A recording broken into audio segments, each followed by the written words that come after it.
A igreja que espera um novo Pentecostes, sábado, muitos vão viver essa vigília de Pentecostes nessa madrugada.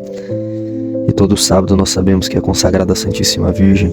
Eu quero meditar com vocês a saudação angélica. Lucas 1:28. Entrando o anjo, disse-lhe: Ave, cheia de graça, o Senhor é contigo. Vamos meditar essas três palavras: ave, cheia de graça, e o Senhor é contigo. Nós sabemos que a palavra ave era uma saudação feita à imperadora, à imperatriz, à rei e à rainha. E aí nós percebemos que o anjo, ele faz uma reverência a uma rainha. Um anjo se inclinar diante de uma criatura humana nunca se tinha ouvido dizer antes. Até a chegada da Santíssima Virgem, você vê que vários profetas da Sagrada Escritura foram visitados por anjo. Jó, Abraão. Mas o que acontecia era o contrário. Sempre foi o homem se curvando e fazendo reverência, mas diante dessa criatura, dessa mulher, é o anjo que faz uma reverência, se inclina para saudá-la. E por que isso acontece? Isso acontece por três coisas. Primeiro, o anjo só pode se inclinar diante de uma criatura humana e reverenciá-la se a natureza dela for maior do que a do anjo. Por quê?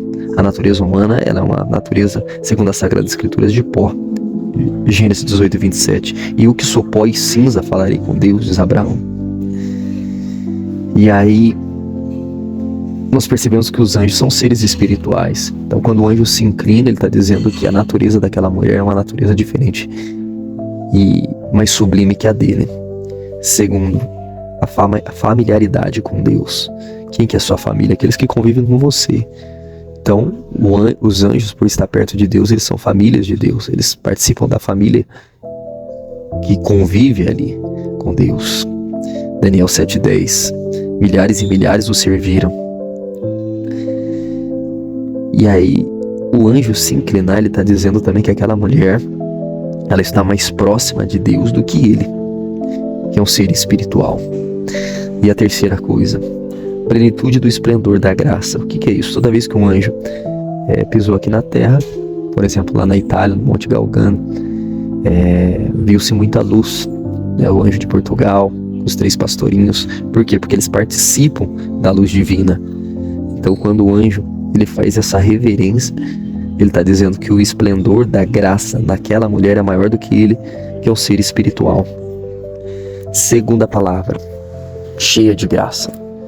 Quando o anjo Gabriel fala isso, ele está dizendo: a vós venero, porque me ultrapassais por vossa plenitude de graça. E também existem três fundamentos, argumentos para testificar isso, porque que o anjo exalta Nossa Senhora como cheia de graça. Primeiro, a sua alma possui toda a plenitude de graça. Ela foi preservada do pecado original. Cântico dos Cânticos 4, versículo 7, em ti não há mácula. Jó 14, versículo 4, quem fará o puro sair do impuro? Ninguém. Então, se Jesus é totalmente puro, ele tinha que ter uma via pura para ele sair. É questão de lógica isso. E por isso Jó faz essa pergunta: pode o puro sair do impuro? Então, se Deus... E nós sabemos que Jesus, ele recebe a carne humanada através do seio da Imaculada de Nossa Senhora.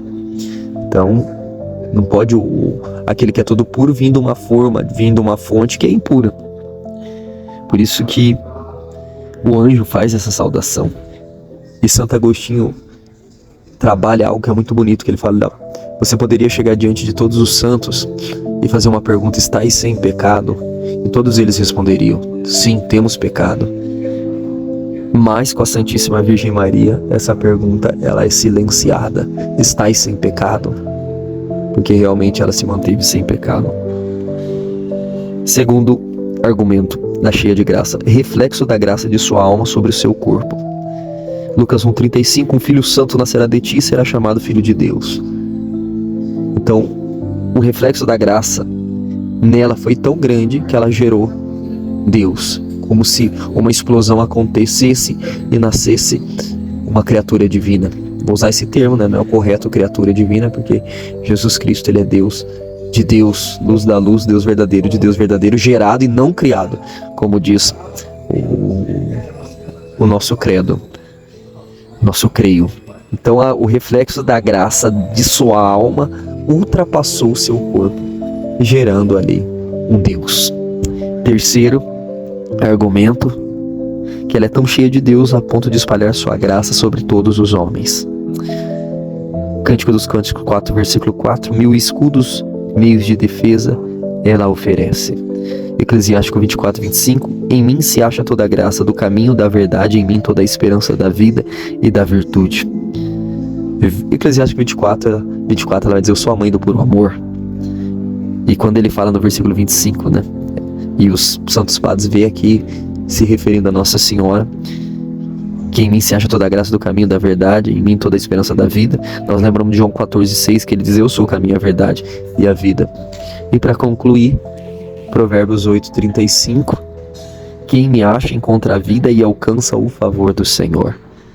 Então, Nossa Senhora, quando o anjo fala cheia de graça, não é só uma palavrinha besta, boba, que sai da boca dela, que nem a nossa, que qualquer coisa ali a gente elogia uma pessoa ou critica. Não, para ele falar, cada coisa ali teve que ter um fundamento.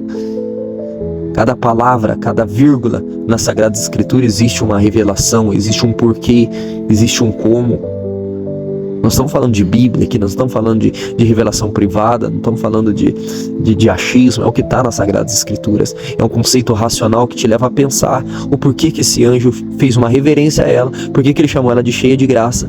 Para ele falar cheia de graça é porque realmente existia nela, na sua alma, a plenitude, refletiu nela uma graça a ponto de o seu corpo gerar uma vida, sem ter contato com o homem.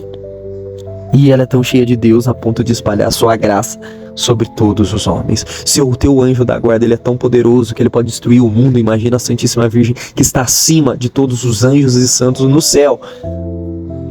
E para concluir a nossa meditação de hoje, para não ficar tão extensa, a terceira palavra, o Senhor é convosco.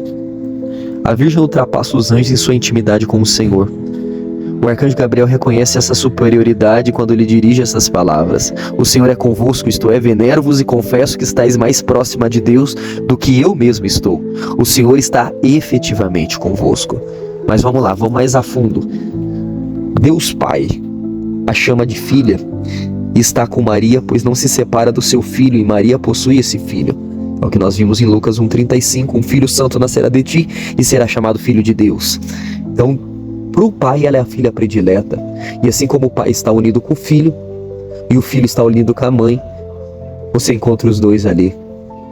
O pai está unido a ela. E outra coisa também, vamos mais a fundo aqui nisso. Não é só por causa do filho também, que já é um argumento pesado, mas quando Deus cria a humanidade, no seu coração já tinha a Santíssima Virgem Maria como um antídoto para aquilo que poderia acontecer de falha e de erro, e como aconteceu.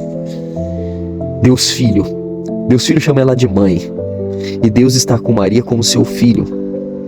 Isaías 2,6, exulta e louva a casa de Sião, porque o grande, o santo de Israel, está no meio de ti.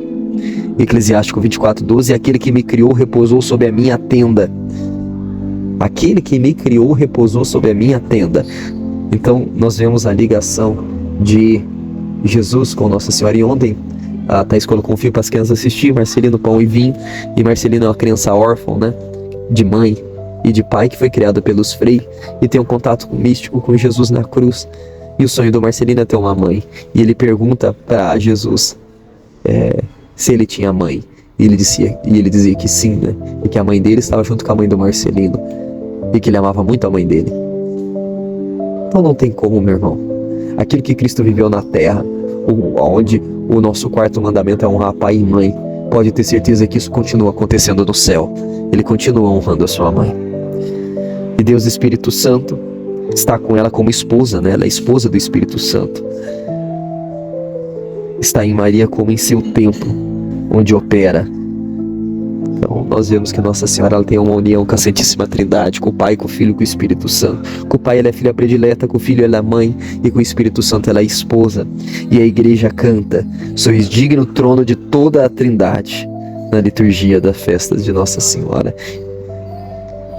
Se edificou algo em você esse vídeo, esse áudio, compartilha para que mais pessoas possam ser alcançadas. Estou numa rodoviária, por isso talvez o barulho aqui, né, das conversas, mas a meditação está aí para que a gente possa ter esse coração cada vez mais cheio de amor à Santíssima Virgem.